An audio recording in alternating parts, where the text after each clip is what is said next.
Welcome back to The Criticizer of Conlangs with your host, James Pigeon, and today the episode is on Manmino.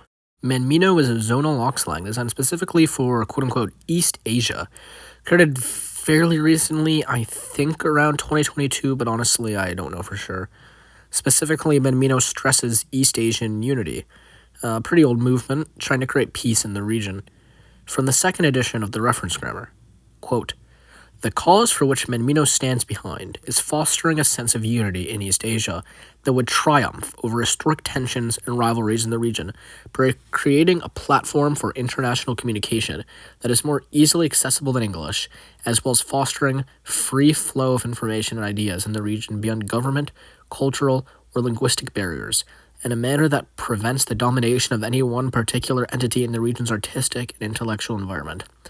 As one idealistic Pan-Asianist said 100 years ago, success through union and defeat through disunion is a law of nature known to all.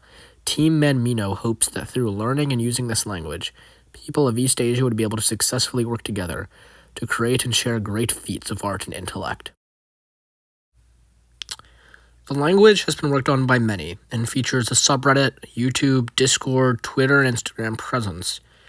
Now, I don't speak any East Asian languages. Yet, I'm a native Germanic speaker with a couple Romance L2s.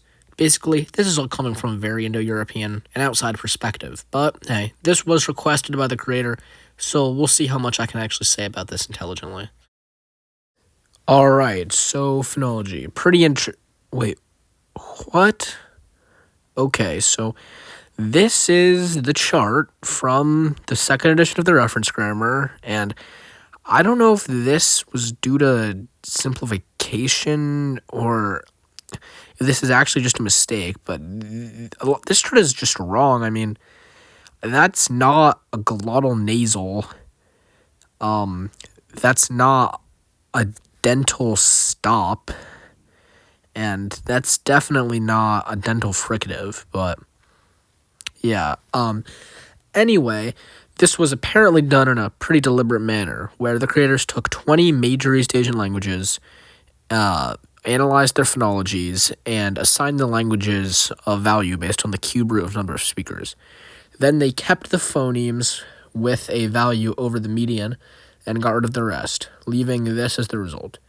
It's generally compatible with Mandarin, Japanese, Korean, so yeah, I guess it's pretty good. The chart is just a bit confused. In terms of vowels, just the standard 5 vowel system, very common in the world's languages.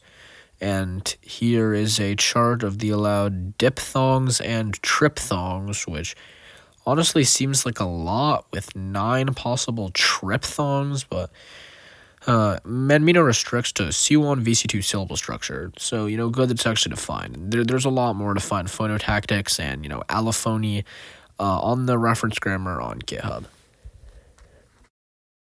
So the script is pretty standard. Manmino uses the Latin alphabet without Q, R, V, X, nor Z, and adds the digraph NG for the, quote, glottal nasal, which is not a thing, but it's actually just... And not really any criticisms for this. Interesting choice to use the Latin alphabet, considering that most of the source languages don't, but they all use, some of them use alphabets, some of them use logographies, but generally it's easier to learn an alphabet than a logography, so I think it was a good choice to use the Latin alphabet. In terms of grammar, basic syntax is free with an SOV preference, and there are 9 basic particles. There's a ton of particles. The grammar is pretty agglutinative in general, which, is similar to a lot of the way these languages work. Like na marks the topic, bong is the destination of the verb, stuff like that. And there's a politeness affix, a passive affix, other stuff like that.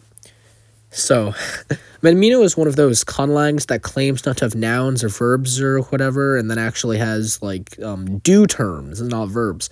So, Manmino has actions and phenomena, objects and concepts, and qualities, which even the reference grammar freely admits just generally correspond to verbs, nouns, and adjectives or adverbs.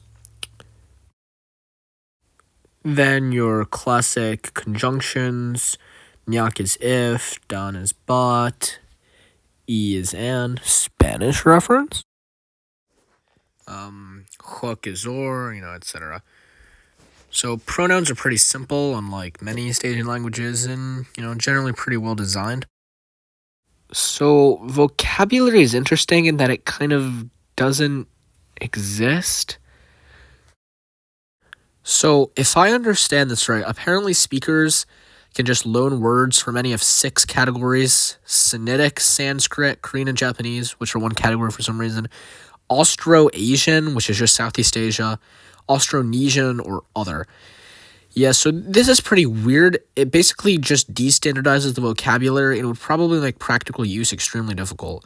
Like, speakers are recommended to learn words from the Sinitic category that relate to, quote, Taoism, Confucianism, politics, diplomacy, economics, or other similar topics. But one has to use the reconstructed pronunciation from the Tang dynasty for some reason. Yeah, even though there are defined rules for learning, this just seems like a nightmare for speakers trying to decipher each other, and if used in real life, a vocabulary would probably get standardized, although it would likely split into dialects, learning more from the region's native languages, defeating the entire point of this Hawk slang. Interesting, yes, but practical? So now for my segment where I compare some words to the most spoken languages, and for this one, I have used words from the 8 most common East Asian languages by number of native speakers: Mandarin, Japanese, Cantonese, Vietnamese, Shanghainese, Korean, Javanese, and Hokkien. So the way I got these words is that there is a Manmino dictionary online, but I guess that's not like completely mandatory. Anyway, these words don't really seem very recognizable at all. I mean, can you blame them? Most of these languages are basically completely unrelated, unless you believe in Oltec. So why would they? Still, for example, 6 of the 8 languages on my list use something sounding like ko for their word for dog. And if Mino chooses to use asu, why not something more like ko or gao? That would certainly be more recognizable. Alright, number system. It's not super well defined, but from what I can find, it's base 10, and 1 through 10 are from Sanskrit, and every other number is just from, quote, the Sinitic root. So 1 is Eka, 2 is Dwa, 3 is Dili, 4 is Jatu, 5 is Pancha.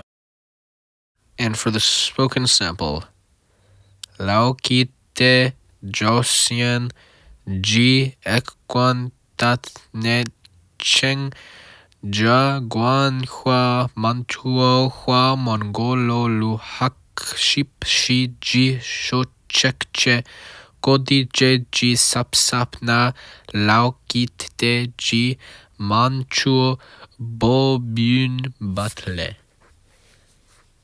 Overall, I don't speak any of Manmino's source languages, so I don't know what the intended audience thinks of this. If you are the intended audience, maybe let us all know in the comments. But I do think, as a conlanger, that Manmino is very vaguely defined in terms of vocabulary. However, where it is well defined, Manmino is clever. It's not obsessed with simplicity. It's not overly complicated. It's a great mix. But in the end, Manmino is better than Communication Sprock, but not as good as Universal Glot, making it the second best interlang I reviewed so far. Stay tuned for next week, where the review will be on Latino Cineflexione.